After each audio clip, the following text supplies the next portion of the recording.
Let's stay on Thursday. Testing. Go to another version of it. Check. Very interesting.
Very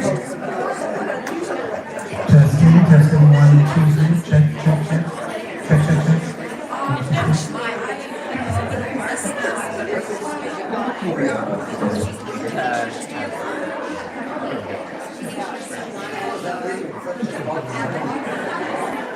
Like the lights. Okay. No, it's like the whole highest, so it'd be that small.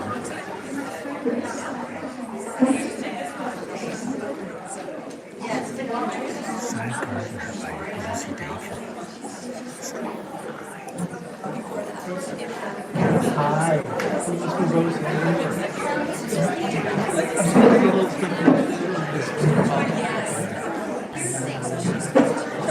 I'll take it away from there. It's getting light. I think we're just a couple minutes away. We start talking. We got 3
Microphones.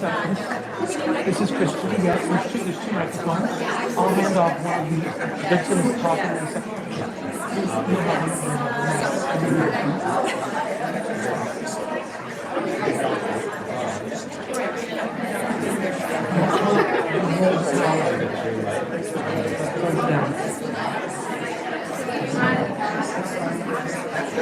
Whenever you're ready. 30 seconds.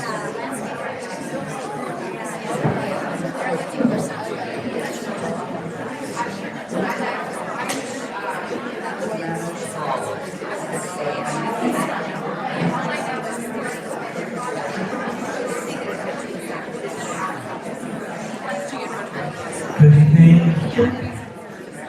Hi, everybody. Welcome to Inform, located on the traditional, ancestral, and unceded lands of the Musqueam, Squamish, and Tsleil-Waututh nations. Welcome, everybody.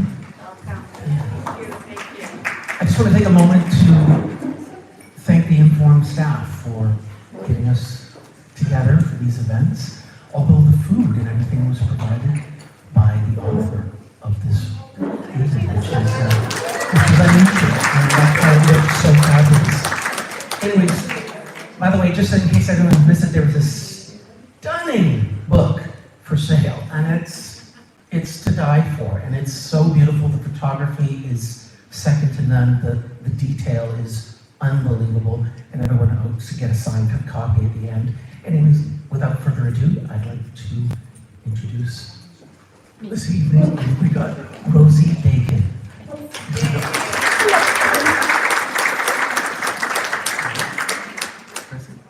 You're good to go. Hi. And this is Sara. This feels very inside the actor's studio. I can't believe someone gave me a microphone. Okay, I'm going to introduce our guest of honor a little more formally. Rosie Daykin is the best-selling and award-winning author of multiple books, those being Let Me Feed You, Butter Baked Goods, and Butter Celebrates. She's also the founder of Butter Baked Goods, which is also known as my personal kryptonite, so thank you for that. I'm so sorry. Which she sold after 14 years in order to focus on her interior design business, and also garden on the side, apparently. Just a little. And that brings us to her newest book, which of course is called The Side Gardener, Recipes and Notes from My Garden, which is a stunning, approachable, and fun look at hobby gardening and tending. So please join me in welcoming again, Rosie Daykin. Thank you again.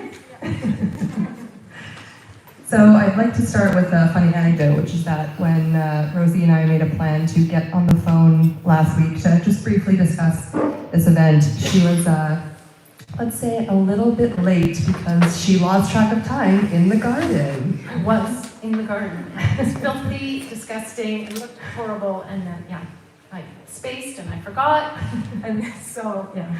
It was a very appropriate excuse. It was, right? It really was. And then, it was supposed to be by, like, Zoom or whatever. Yeah. But thank God that didn't work. And we just did it on the phone because when I saw myself in the Zoom camera from coming inside, I was like, oh my, Sarah's gonna be horrified. So it all worked out. It all worked out. But I mean, a testament to the hobby that you started and continue to love very dearly, Oh, clearly. very, very much, yeah. Yeah. Yeah, it's nonstop. Ask my husband, it's nonstop. So let's go back to the beginning. It's a pandemic. Everyone's freaking out. Everyone's looking for hobbies and things to do Yes. to occupy their time. You decide to spend yours. Well, yeah, sort of. So, of course, at that time, I owned the bakery, and we just got into, I guess it was like sort of like March, right? When we had to shut everything down. And we didn't obviously shut the bakery down. We shut it down to the public. But I was there still working with one other baker and, doing meals to go, and as we all did, all those kinds of things just to keep the lights on. But in the meantime, we still ended up with a lot of extra time. And we had always wanted to properly develop the side garden. And you can see in that first picture that was our very, very weak attempt that we did years prior. But we built the raised bed, but we had no irrigation, we had nothing like that, and of course, both working like crazy. So anything that we planted there, we forgot we even put it there, and it promptly died. So suddenly, we both had some time on our hands, and so I thought, well, let's just do it, and let's do it properly. From the top down, let's figure this out. Let's put in irrigation, let's replace the fence, let's do all those things. And so it was perfect because it was an outdoor activity. So all those people that I could call up to say, can you build me a fence? Can you paint it for me? Can you, my handyman? It was all by the rules. It was no problem. And they were all eager. Everyone was eager to kind of keep doing something. And so that was how, the side garden came to be. So once you decide, okay, we want to do this, how did you know where to start? Because you didn't have the joy and benefit of your own book to... I did not.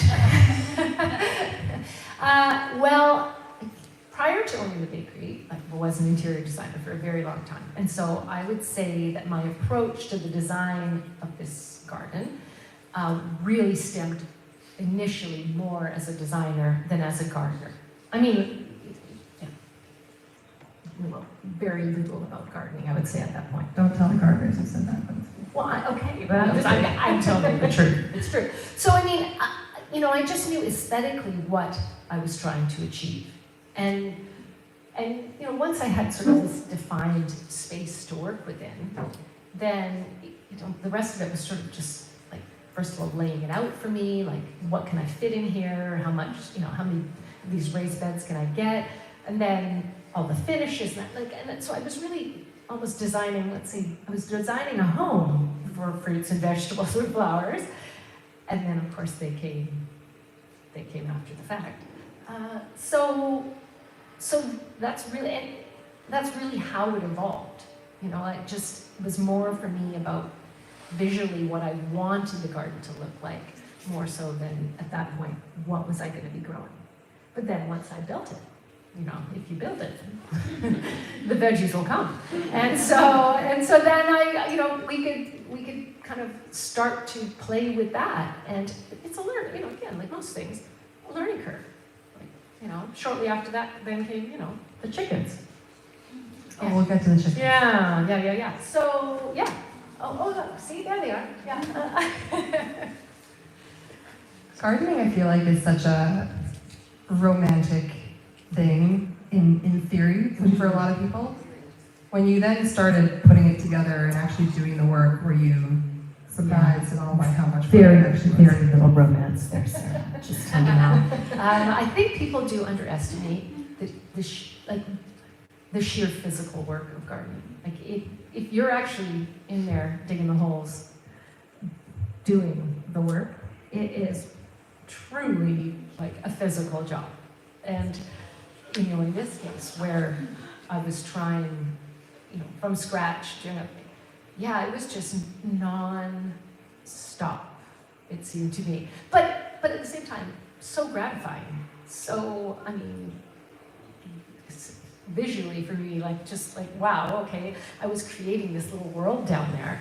And it's such a funny spot in our house because it is at the side of our house, completely, you only know it's there if you are standing at the entrance to it. Like, there's no vantage point to see it from anywhere on the property, short of coming to that side of the house and like, a side garden. So it really did become its own separate little world down there, which was, especially at that time in our lives, it was a pretty lovely spot to hang out. Mm-hmm. Yeah. Do you remember one of the first things that you saw grow that you could then harvest, what that gratification felt like? Radish. The radish butter upstairs. Can we get a moment for the radish butter upstairs? Yeah, the radish butter. But radishes are so gratifying, it's ridiculous, because you literally sprinkle down radish seeds, and you go to bed and get up the next morning and you're like, what happened? Radishes! They grow so fast. So, yes, that was easy. So many of the things. And of course, all of the greens. So quickly, you're like, well, would you like another salad tonight? Let me go get you some salad. Just a little smug.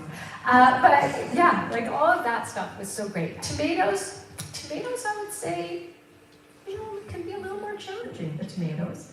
That first season of tomatoes, learn some lessons, okay? Don't overcrowd the beds.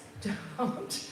Proper how to kind of cut them back properly. But yeah, they were an abysmal failure the first year. But we got much better at tomatoes. But everything else, for the most part, cucumbers. I love growing cucumbers. You cannot go wrong with a cucumber. Again, you go to bed, you've got a little, whatever, it's not a big deal.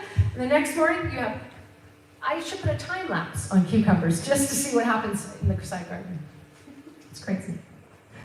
Does every dish that you make and take somewhere now become this is the garden cucumbers? Well, this is the garden because I do think that, I recognize in my own head how obnoxious that would sound. You had to, preface every meal with, well, I grew it myself. So, no, I don't. I try to avoid that. But I do like sharing it.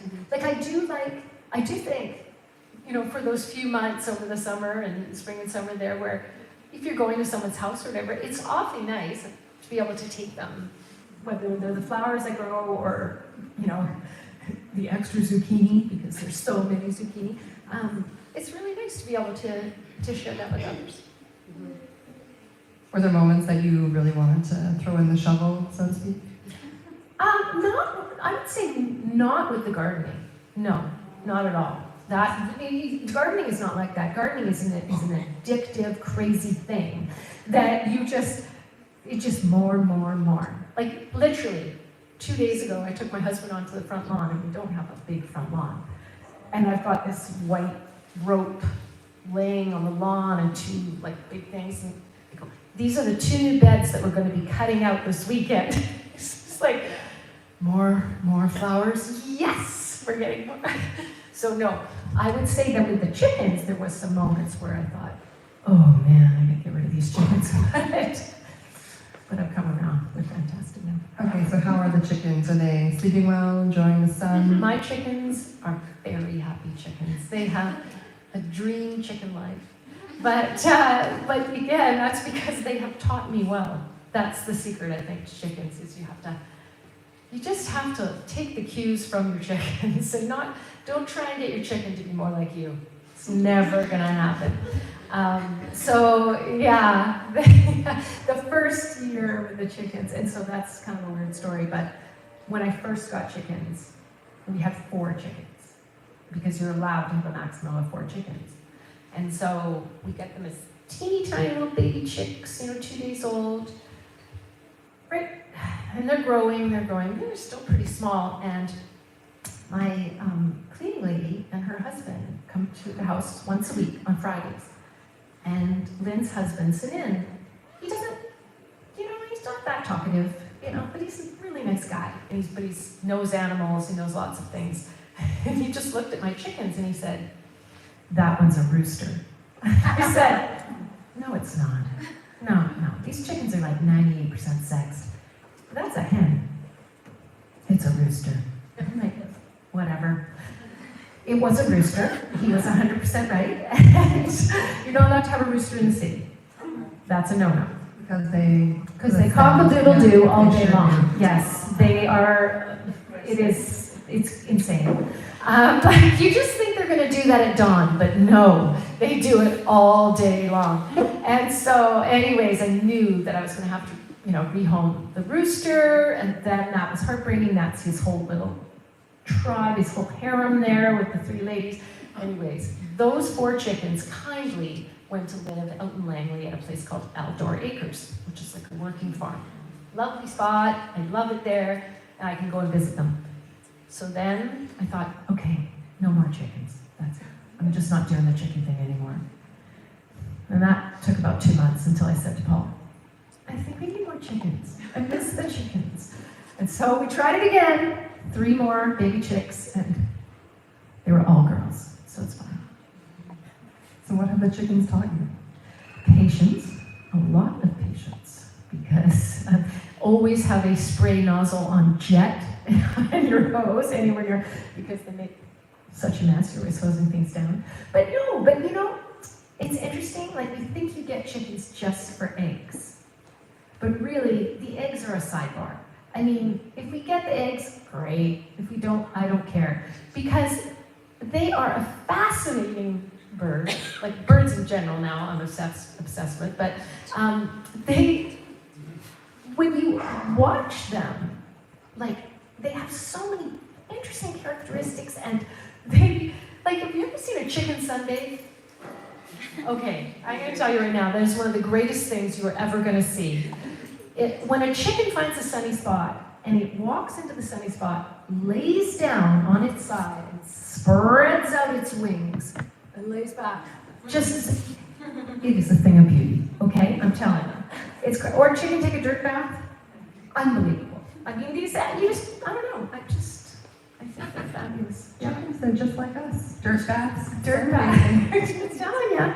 I'm telling you, it is really, they're just, they're really, it's been a really nice addition to our home. That's what I'd say. Do you ever look or have moments where you're sort of doing something and the chickens are around and you're just like, I never thought my life would go here. Oh, I think that kind of stuff all the time. I'm digging my 2000s hole or whatever. I wouldn't say that I saw myself with chickens way back when. But once you got them, you can't see yourself without them. So, and I have a feeling my chickens are going to live to be 55. They're very healthy. You mentioned your husband Paul, and you write in the intro of the book, you make a joke about you shouldn't, I think it's wallpaper or plaster Yes. with your spouse, but gardening with your spouse is kind of safe territory. Ish. Safe-ish. If, it still needs to be one captain of the team, I think, that's kind of calling the plays, calling the shots kind of thing. So I think Paul, after all of these years, when it comes to aesthetic decisions, that kind of thing, like, we can debate lots of stuff, but when it came to designing the garden and what we're going to grow, and again, I maintain most of it, so in fairness, he sort of veers to me and says, okay, this is what we're doing. So, and then I just call him in for the pea gravel shuffling and watering and all that kind of stuff. But the side garden is now morphing into a front lawn garden as well, you were saying. Well, I told you that gardening is an addictive thing, and it is. It's a very, very slippery slope. And what started as a side garden, but then it's like redecorating your house in a way, like you change one thing in your home and you're like, oh, well, now we should change that. Oh, no. Well, the side garden was like that. It just kept morphing into I want to redo all the beds in the backyard, and and then the driveway bed, and then it's an ongoing process. We were talking just upstairs about the sort of community of gardening and how it's sort of a new group of people and a new sort of subculture that you've found yourself in. What's that been like? Well, it's interesting, as I was saying to you upstairs, when I opened my bakery, I was going to say 14 years ago, but I think that's like 17 years ago now. Sorry, my strap keeps falling down. It's very saucy. I'm a self-taught baker. So when I told people I was going to open a bakery, there was a certain number of people that looked at me very like, what? Like that's, I think, oh, well, I think it'll be okay. I think I can figure it out.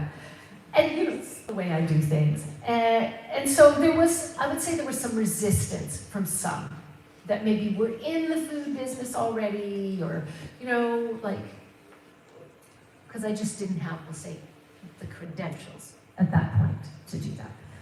Whatever. I wasn't in it for that, so it was fine. And so the gardening was a little bit like that too.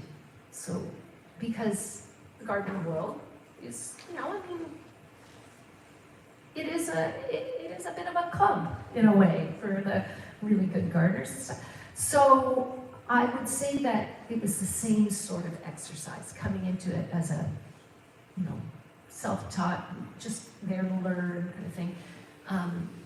Sometimes people could seem a little hesitant. The thing I discovered is that gardeners, for the most part, are quite generous, and they want to share their knowledge, and they want to share their plants, and they want to show you their garden, and they want to, it's something to be very much to be proud of. And so I've actually found that, for those that, could seem intimidating, it's really not. Like, once you get in there, they're all in it for the same thing. We all love gardening. So, yeah. So, yeah. Don't be afraid of gardeners. So then, how did the idea for the book come about? You've been gardening for however long, and you decide, yes, it's time for book number 4. Yeah. Well, I think how that kind of came to be is that I had built the side garden, and it was thriving, and this lovely little oasis. And I invited my publisher and my editor. They came for dinner one night in the summer. And I think I said at that point, I think this is my next book. I think because for me, when I look at it, it's more than a gardening book. It's more than a cookbook. Like, I saw it as, it's kind of a compelling little story here. Like, to have kind of taken kind of a really horrible point in time and a horrible point of land and turned it into something, with nothing more really than manpower, Like, to me, I find that, like, from the outside of it, I look at it and I think that's it's quite an inspiring story in itself, that it's so achievable. What you can do is so very little. And again, I think a lot of that is, like, with it being effective, sort of, is just having the forethought to sort of have been planned it out and really focused on it. But the results were so gratifying. So that's sort of why I think more I thought about it as a book before I thought about it as a, cookbook or a gardening book or anything like that. I thought it was a good story. But that word achievable, I think, is key too, because the book does feel very accessible. Because you can pick it up and kind of know where to start, no matter how small a plot of land you might have. Yeah. How important was that piece to you to have it feel like anyone could sort of come at it? Well, the thing is, again, it's me writing it. So, I mean, I'm not starting from up here. I am that person that I don't want it to be achievable. It has to be achievable because, it was just me learning as I go. And I still know,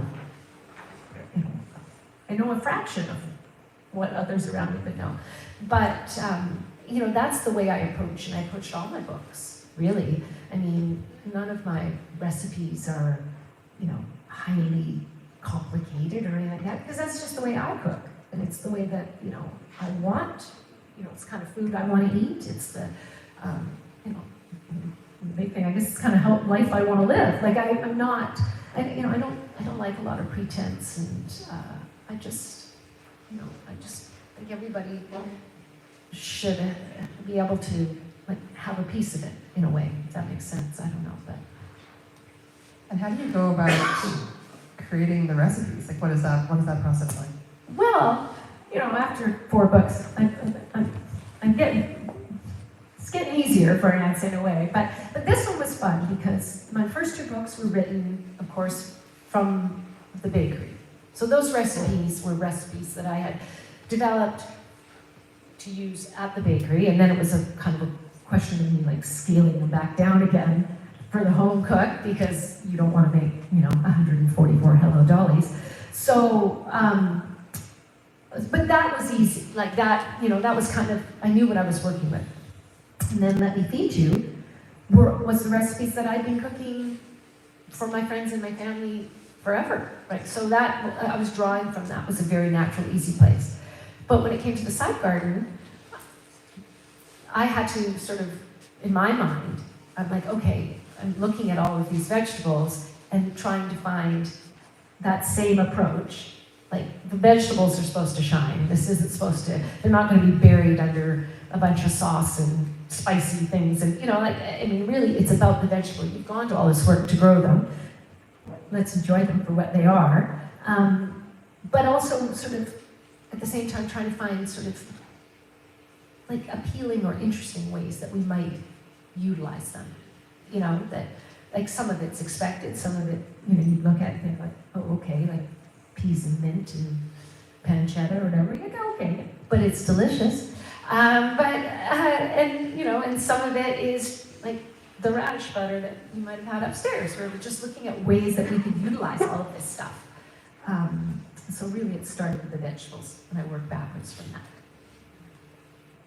And what were some of the, so you talked about the radish butter, what are some other sort of standouts that you really hold dear from the book? Wow, okay. I love those crackers. I've made so many of those crackers lately. There is a soup, a red pepper tomato soup with crab, that, I love that soup. There is a chocolate zucchini cake with a cream cheese whip on the top of it that my husband just goes crazy for. What else have I got? Think, Rosie, think all the things that are in that book. There's 65 recipes in that book. List them all. Oh, you know what? Okay. The turkey burger, which I didn't grow any turkeys. I didn't. But the rhubarb ketchup that's on the turkey burger is excellent. I love that. But I also would say to you that, just, again, as an aside, that is a really good turkey burger. And you could apply it to, kind of the technique you can apply to other things. But I am very proud of that turkey burger. Oh, there's so many salads. Gosh, there's so many salads in there that are so great. But the side garden panzanella salad, which was one that was like, I basically took pretty much all the vegetables that I was growing, incorporated them into this salad, and then topped them with the best, oiliest, like olive oily, toasted chunks of bread. It's so good. I'm hearing so many oohs from the crowd. I made the arugula fennel pistachio salad. Yes, did you enjoy it? Loved it. Okay, good. So good. Good. And so easy. That's the Which is thing, nice right? too. Yeah. There's a nice mix of ones that involve a little more baking or prep and ones that are pretty easy to throw together. Oh, well, that's, that came up in an interview I did in Toronto, where people were querying that when we shot this book, the photographer that I worked with on this, Andrew Montgomery, came to Vancouver from London, England, to do it with me. So he came for 2 weeks, 1 week in May, 1 week in July. And that first week in May, we shot, in 6 days, we shot all 65 recipes. So, yeah, trust me, that was a lot of recipes. So, so people were questioning this when I was in Toronto. They're like, well, that's 11 recipes a day. How did you do that? And like, the thing is with this cookbook, again, so much of it is, now please understand, it was still a lot of work. It was crazy. It was, I was so dehydrated. But because, salads and like so much of the elements in the book, like it wasn't like 4 chapters on roasted meats, which would have been hard to pull off in 6 days. But because so many of the recipes are very quick to come together, and if you've got the elements, it's literally feels sometimes more like assembly than it does actually cooking, like sort of the way I feel about salads. I mean, we're really just assembling a salad, right? So yeah, they are pretty quick to whip up a bunch of the things. So how did you first come across your photographer's work and know that you want to work with him? I love the style of the book. It gives me like English countryside, Yes. French countryside. Well, vibe. again, it speaks to like what I had hoped for, and so when I was envisioning the book, that was sort of my dream, to have it shot like many of these, we'll say, English books I own or English magazines, and Andrew was a man that I knew. I loved his work for a long time, but I sort of, we'll say, knew him through Instagram. We followed each other on Instagram. I didn't know him, he didn't know me. And so he posted one day on Instagram Kate Humboldt's most recent book, and he posted it on publication day because he had photographed it. So I commented and I said, well, I wish I could convince you to come to Canada and photograph my new book. And he said, well, DM me. And I was like, sorry, what? Like, Internet thing really works. oh my God, bless you, Instagram. So anyway, so I did, because I mean, I had nothing to lose. And so that started a conversation between the two of us. Like we chit-chatted back and forth about the concept for the book and all of that kind of stuff. And then we had a couple of phone calls where we, again, just talked through sort of, we'll say, sort of our philosophies on these things and what have you. And he said, yeah, okay, yeah, I'll do it, I'll come. So it was very, very bizarre because, of course, I don't know him, he doesn't know me, and we arranged this whole thing, and then I have to have, the garden ready for his arrival. That was like the coldest May in 2022, right? 2022 is when he came. It was crazy. Oh, wait a minute. Yeah, 2022. So when he came, that first shot that was on the screen, which was me standing in the side garden, that was May of that year.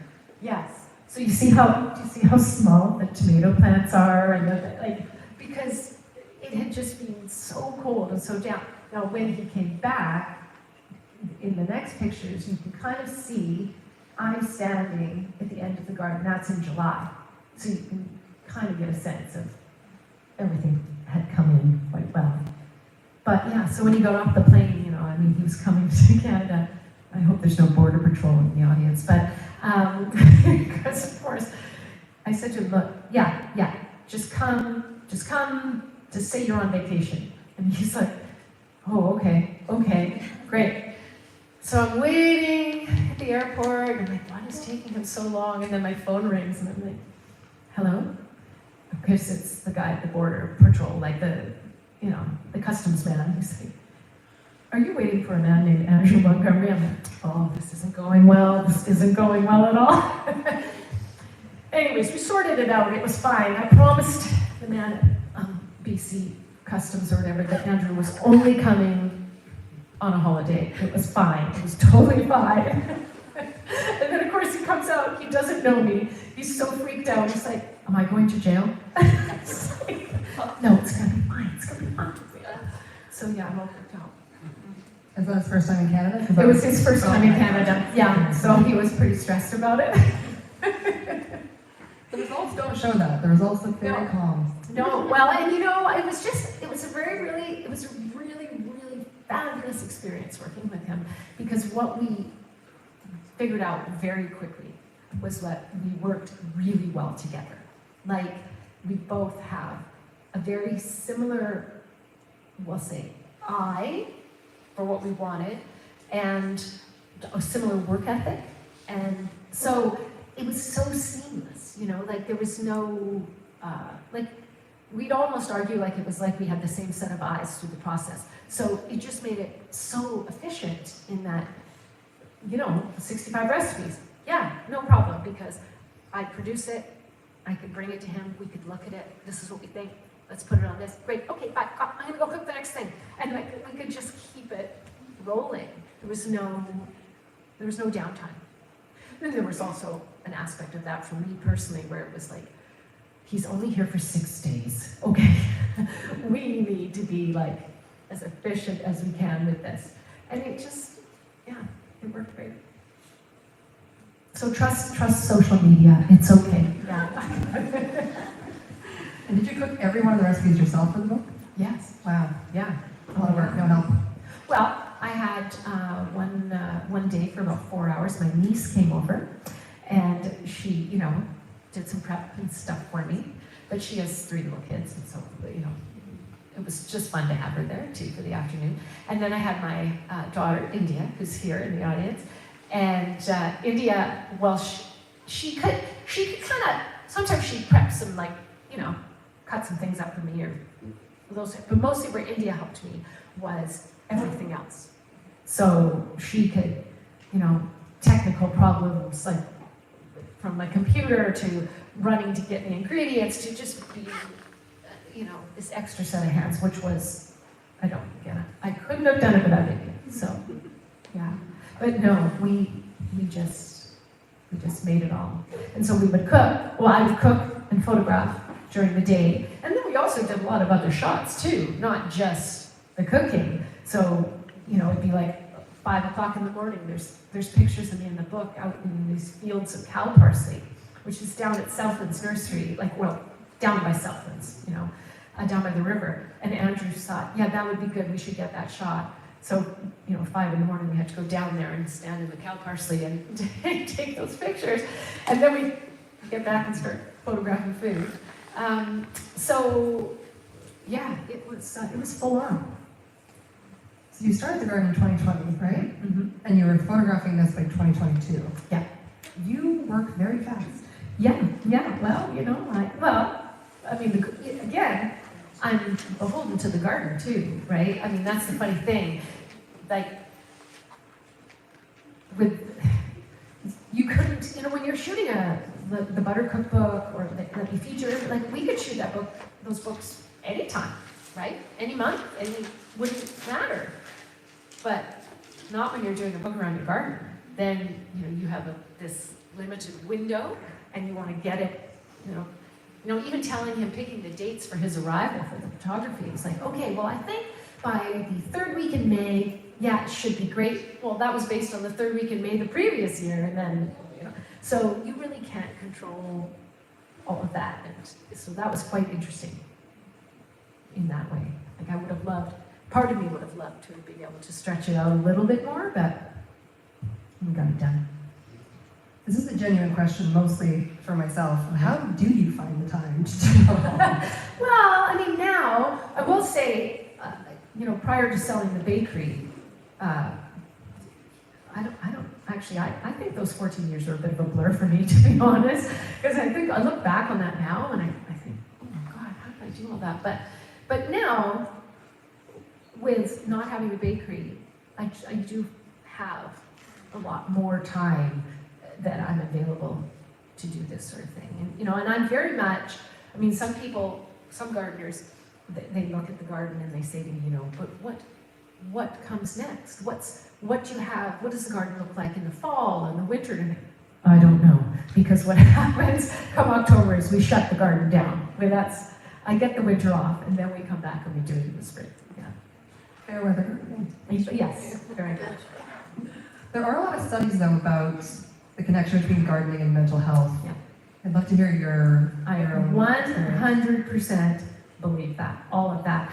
And I think, I'd say from personal experience, like I really do think that when we talk about the need to sort of, ground yourself or just like, even from a kind of change your perspective, but there is something absolutely like this tangible thing that happens when you go to work in the garden.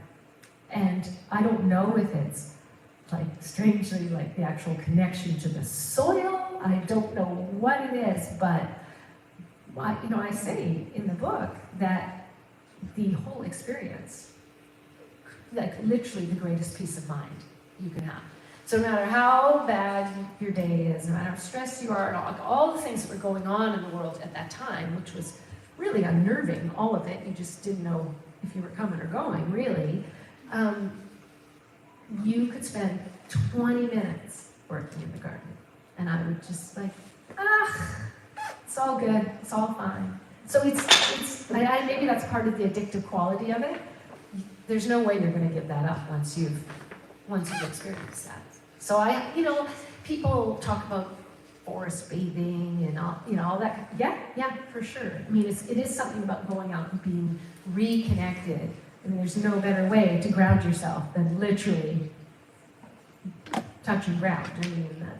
So I really, really think it is a very, very healthy thing to do. Not so much as a physical as mentally. Yeah. And you talked about how you were a self-taught baker, now self-taught gardener. It's a very admirable quality to sort of think, okay, I'm just going to try this thing. Or crazy, I don't know. But where do you think that comes from? And how do you keep tapping into that for all these new hobbies and knowledge? I think at the end of the day, I always said this about the baking. I think the only thing that really limits us when we want to try something new is a fear of failure, a fear of other people's opinions, if you should fail or attempt to fail. And I have never been someone that I just don't care about that stuff. When I make these choices to do these things, if you make any decision, if you've chosen to do it, honestly, for yourself in a way, like for your own interest, for your own satisfaction, for your own then it really none of that stuff matters. And I also am kind of someone that, certainly when it came to the bakery, I don't consider failure. And that's not to say I don't think I'm going to fail. I don't think, oh, this could fail. But I just don't consider it. I just think, well, why would I'm not going to waste my time worrying about that. Let's just get it done. And sure, lots of things, I screw things up or whatever. Well, that's fine. That's how I learn. So I just get back in there and do it again. And the garden's a bit like that. I figured out those tomatoes. Okay, they're not going to take me down. So, but I am what I call an observational learner, right? So I could read about things all day long, but it's better once I get my hands in it, then I can figure it out. I know what I'm doing. So that's just the way my mind works. Great. Yeah. I think I'll open it up to audience questions. If anyone has one, just raise your hand and I can repeat the question. Have we answered all the questions? Oh, look, India has a question. What are your chicken's favorite meals? Do you want me to confess to this? I think this is a pointed question, which we love. Yeah, okay, this is why I think my chickens are gonna live to be like 55, because, you know, they have their normal chicken food that we get at the, you know, the chicken food store, exactly. But they also really like to have, like in the mornings, they might have some muesli with some yogurt and some raspberry. They like that. And then tonight before I left the house, they had salmon, rice, grated zucchini, some cut up kale, oh, and half a mango. They love mango. So I do make them, I do whip up a little something for them every day, and they've come to expect it. What are your eggs like if that's what they're eating? Well, that's the thing. They're great. The eggs are fantastic. Yeah, I mean, and it is true. You know, people are kind of funny when if they see, like, oh, you're feeding your chickens that. Like, wow, that's crazy. I'm like, but I'm going to eat the eggs. I mean, like, there's a direct connection there. So I mean, there's something in it for me. So I think, well, why not? But yeah, I do spoil them a little bit in that sense. Do you let them in your garden? Yes, yeah, we do, but in a controlled way. So in the back garden, when I let them out in the backyard, I let them just, But you don't grow your veggies there? no. So in the side garden, what we do is their chicken, do you see that? Do you see that fencing right there? So their chicken coop is on the other side of that gate. So they know now, so if I'm gonna let them out onto the front lawn, because it's really important, they do like to have fresh grass, and that's kind of an important part of their egg making business, or making nice eggs. So if it's a nice day, a nice sunny day, I'll let them out here, and then they run through the side garden, up the steps and into the front yard, and they go right onto the lawn. And so then I let them stay on the lawn, do their thing, and as soon as they start to slink into the side garden, that's when they gotta go back into the... Are those designer chickens? Hmm? Are those designer chickens? Designer chickens. Designer. Oh, well, if you mean a heritage breed, yes, they are. So that chicken, that is Olive, and she is an olive egger, and she lays green eggs. And then behind her is Coco, and Coco is a Kookaburra, and she lays a very dark brown egg.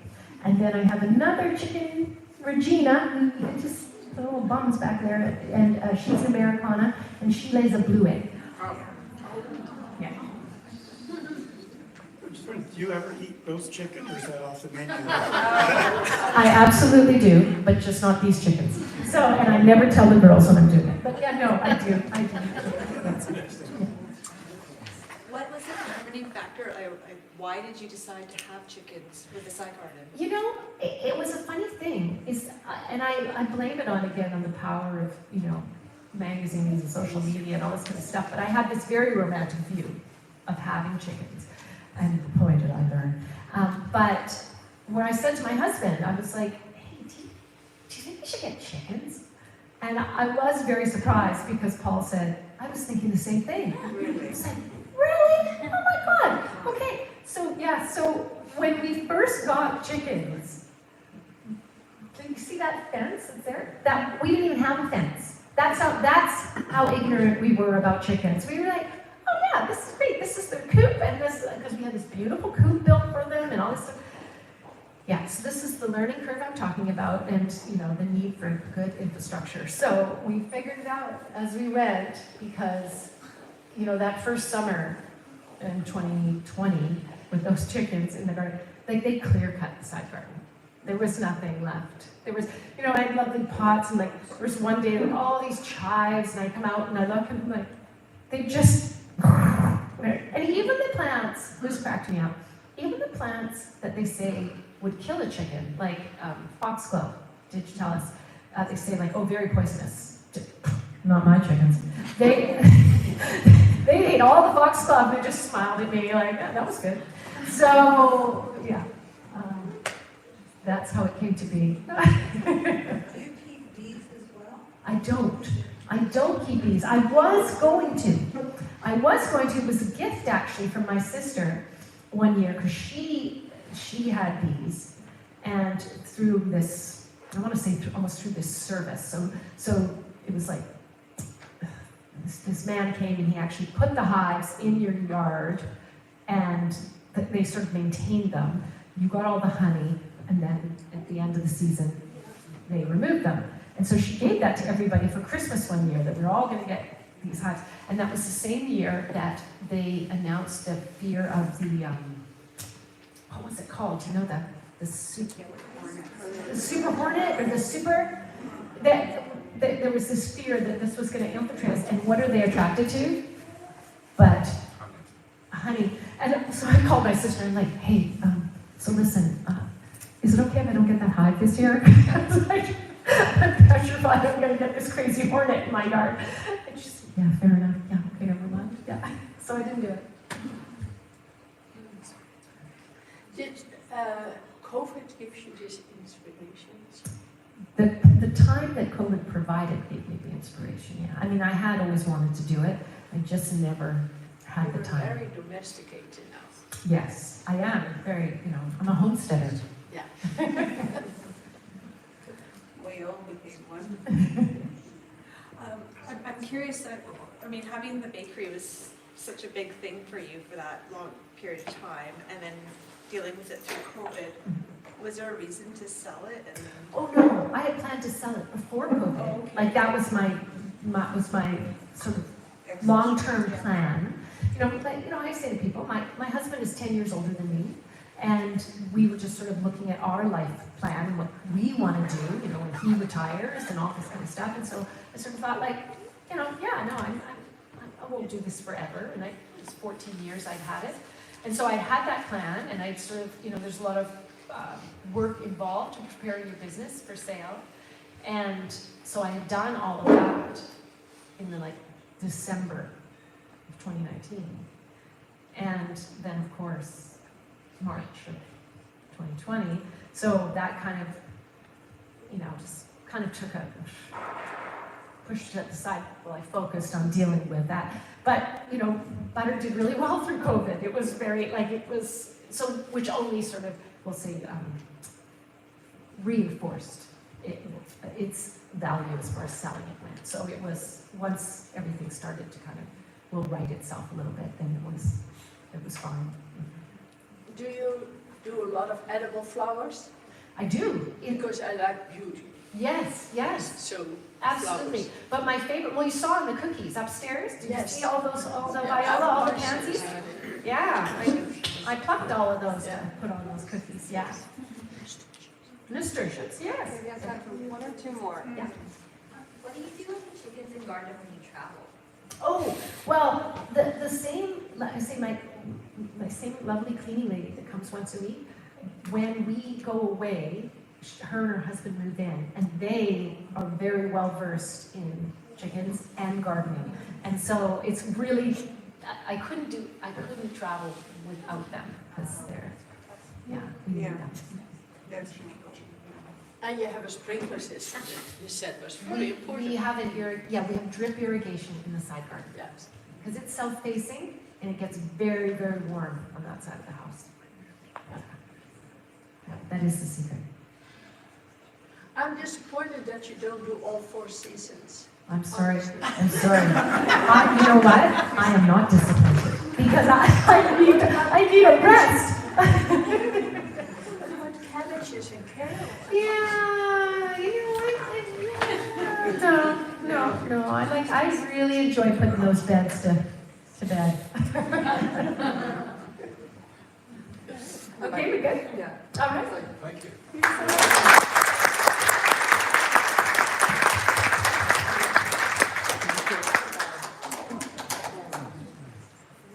Oh, I just turned it off. Well, thank you, everybody. Thanks for coming out. Thank you to Sara Daykin and, of course, Rosie Daykin and Sara Harowitz, who I missed at the beginning. That was wonderful. Thanks. Yes. And, of course, the book, The Side Garden, on sale upstairs. Are we still able to get one? Yes, Okay. we're ready. We're ready for you. a great evening, everyone. Thanks for coming out.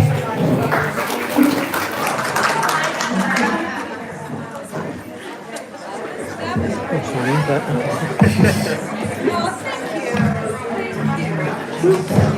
Thanks, man.